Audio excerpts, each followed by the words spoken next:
you need a nice different looking eraser just like this one and a small pen drive. So first take out the eraser and mark the length of the pen drive on it.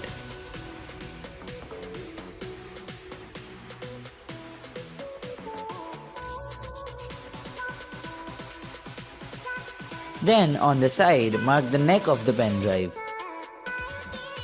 Then take a small knife and cut your eraser into 2 pieces from where you marked.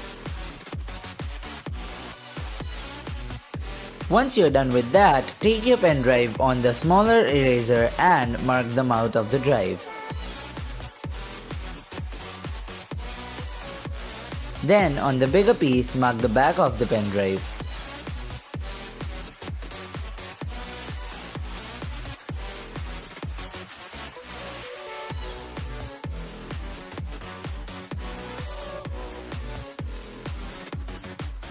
When all of it is done, start digging your eraser.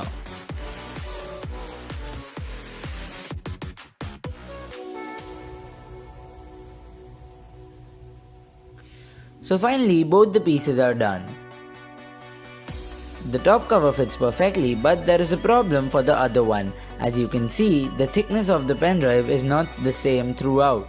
It is thinner from the middle whereas thicker from the edges. So I had to cut one side of the big piece and make a groove in the end just like this one so that the pen drive stays in the same level. But if your pen drive is completely flat, then you don't have to do this. Just cut your eraser normally like I did for the cap. Coming back, now take the double-sided tape and stick it between your eraser and the pen drive.